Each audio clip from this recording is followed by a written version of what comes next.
स्वागत। आज हम उन स्रोतों के आधार पर बात कर रहे हैं जो हमें सिंधु घाटी सभ्यता की एक झलक देते हैं। एक बहुत ही प्राचीन और रहस्यमय दुनिया। जी हाँ, इसे हड़प्पा सभ्यता भी कहते हैं और ये करीब 3300 ईसा पूर्व से 1300 ईसा पूर्व तक, मतलब हजारों साल पहले फली फूली। और दुनिया की सबसे पुरानी शहरी संस्कृतियों में से एक मानी जाती है ये। बिल्कुल।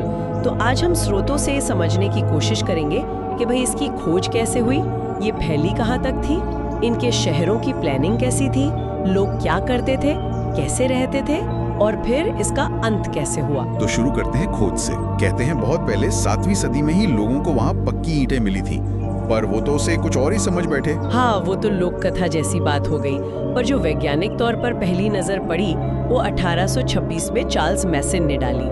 फिर कनिंघम ने भी सर्वे किया 1856 में। और वो रेलवे लाइन वाली कहानी, हाँ, वो कराची लाहौर रेलवे लाइन जब बिछ रही थी तो बर्टन बंधुओं को अचानक ही हड़प्पा की साइट मिल गई। इसके बाद 1861 में ASI मतलब भारतीय पुरातत्व सर्वेक्षण बना। अच्छा जी, पर जो असली मतलब निर्णायक काम हुआ वो सर जॉन मार्शल के निर्देशन में हुआ।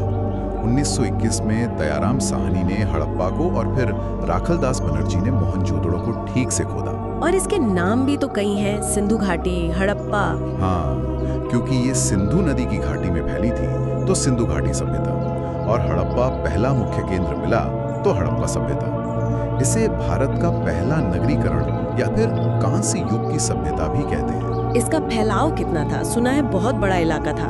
बहुत ही ज्यादा, करीब 20 लाख वर्ग किलोमीटर। आप सोचिए, प्राचीन मिस्र और मेसोपोटामिया दोनों को मिला दें, उससे भी बड़ा एरिया था ये। अरे वाह, कहाँ तक? पंजाब, सिंध, बलूचिस्तान तो हैं ही, पर इधर गुजरात, राजस्थान, हरियाणा, यहाँ तक कि पश्चिमी उत्तर प्रदेश तक इसके निशान मिले हैं। मुख्य शहर तो हड़प्पा, मोहनजोदाड़ो हो गए, और भी कई हैं, कालीबंगा, लोथल, धौलावीरा, राखीगढ़ी, बनावली, ये सब काफी महत्वपूर्ण है। और एक भिरडाना है जिसे अब तक का सबसे पुराना नगर माना जा रहा है, करीब 7500 ईसा पूर्व का। कुल मिला के कोई 1500 जगह मिल चुकी हैं अब तक। 1500? जबरदस्त जी, जिनमें से 900 से ज्यादा तो भारत में ही है। और जो सबसे ज्यादा प्रभावित करती है वो है इनकी टाउन प्लानिंग, मतलब नगर योजना।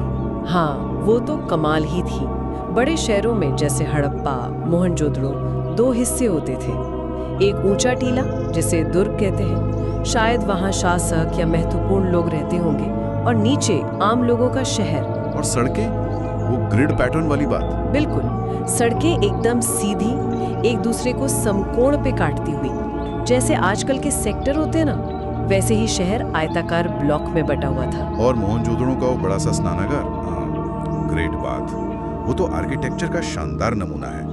पक्की ईंटों का, करीब 12 मीटर लंबा, 7 मीटर चौड़ा, 2.5 मीटर गहरा। सीढ़ियां हैं उतरने के लिए, कपड़े बदलने के कमरे भी हैं, पास में कुआं भी है पानी के लिए। शायद कोई धार्मिक काम होता होगा वहाँ। लगता तो यही है, कोई सामूहिक स्नान या अनुष्ठान वगैरह। और वहीं पास में अन्नागार भी मिला है, अनाज का गोदाम। वो मोहनजोदड़ो की सबसे बड़ी बिल्डिंग थी। हड़प्पा में भी 6 अन्नागार मिले हैं एक लाइन से। और ये लोग पक्की ईंटें खूब इस्तेमाल करते थे, जो उस जमाने में बाकी जगह आम नहीं था। सही कहा, मिस्र में ज्यादातर धूप में सुखाई ईंटें थी। मेसोपोटामिया में भी पक्की ईंटों का इतना ज्यादा इस्तेमाल नहीं था। और इनकी पानी निकासी का सिस्टम, वो तो आज भी हैरान करता है। हाँ, वो नालियों वाला सिस्टम। जी, लगभग हर घर में बाथरूम, और पानी ढकी हुई नालियों से बाहर मुख्य नाली में जाता था। और नालियों में सफाई के लिए मैनहोल तक बने थे।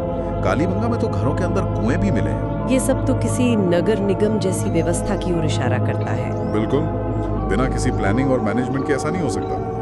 अच्छा, अब जरा उनके आर्थिक जीवन पर आते हैं। हाँ, मतलब खेती बाड़ी, व्यापार वगैरह। जी, जमीन उपजाऊ थी। गेहूं, जौर, राई, मटर, ज्वार, तिल, सरसों, ये सब उगाते थे। और कपास की खेती दुनिया में सबसे पहले यही शुरू हुई।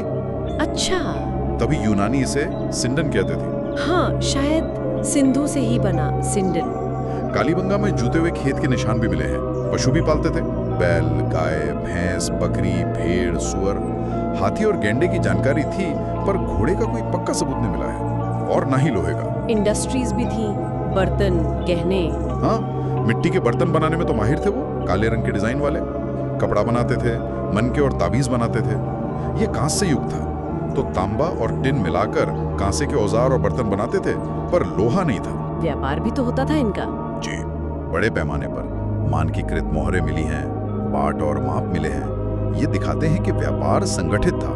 राजस्थान से तांबा, चांदी, कर्नाटक से सोना, ओमान से तांबा, अफगानिस्तान और ईरान से कीमती पत्थर मंगाते थे। और मेसोपोटामिया से भी कनेक्शन था। पक्के तौर पर वहां हड़प्पा की मोहरें मिली हैं और मेसोपोटामिया के लेखों में मेलोहा नाम की जगह का जिक्र है, जो शायद सिंधु क्षेत्र ही था। अब आते हैं सामाजिक और धार्मिक जीवन पर। क्या कोई राजा या मंदिर वगैरह थे? देखिए, राजा था या नहीं ये साफ नहीं है, पर शहर की प्लानिंग देखकर लगता है कोई ना कोई शासन व्यवस्था तो थी। रही बात धर्म की, तो पक्की मिट्टी की बहुत सारी औरतों की मूर्तियां मिली हैं। शायद मातृ देवी या धरती माँ की पूजा होती थी। एक वो योगी वाली मुहर भी तो है। पशुपति वाली मोहर, कुछ लोग उसे शिव का पुराना रूप मानते हैं, पर ये सब अनुमान है। कब्रें कम मिली हैं तो शायद शव जलाते भी थे। लोथल, कालीबंगा में हवलकुंड जैसे स्ट्रक्चर मिले हैं। स्वास्तिक का निशान भी यहीं से मिला है, पर कोई मंदिर जैसी इमारत नहीं मिली। और लिपि, वो तो आज तक पहेली है। बिल्कुल, लिखाई तो थी पर उसे पढ़ा नहीं जा सका है। 1853 में पहला नमूना मिला था, पर आज तक कोई डिसिफर नहीं कर पाया। हाल में राथीगढ़ी में जो जेनेटिक स्टडी हुई, उससे क्या पता चला? हाँ, 2019 की स्टडी, उससे ये साफ हुआ कि सिंधु घाटी के लोग आनुवांशिक रूप से बाद में आने वाले आर्यों से अलग थे। इनका डीएनए पुराने भारतीय आदिवासियों और ईरानी किसानों का मिक्स था। आर्यों से जुड़ा R1A जीन नहीं मिला, तो ये आर्यों से पहले की सभ्यता थी। और आखिर में इसका पतन, ये इतनी बड़ी सभ्यता खत्म कैसे हुई? लगभग 1900 ईसा पूर्व के आसपास। ये सबसे बड़ा सवाल है और इसका कोई एक जवाब नहीं है। बहुत सारी थ्योरीज हैं। बाढ़, जलवायु परिवर्तन, जंगलों की कटाई, नदी का रास्ता बदलना, महामारी, आर्थिक गिरावट, बाहरी हमला। वो आर्य आक्रमण वाली थ्योरी? हाँ, व्हीलर ने दी थी, पर अब ज्यादातर विद्वान उसे नहीं मानते। सबूत काफी कमजोर है। कंकाल कम मिले हैं, उन पर चोट के निशान युद्ध जैसे नहीं है और समय का भी अंतर है। लगता है कई कारण एक साथ रहे होंगे। तो कुल मिलाकर सिंधु घाटी सभ्यता एक बहुत ही विकसित शहरी संस्कृति थी। कमाल की प्लानिंग, व्यापार, तकनीक।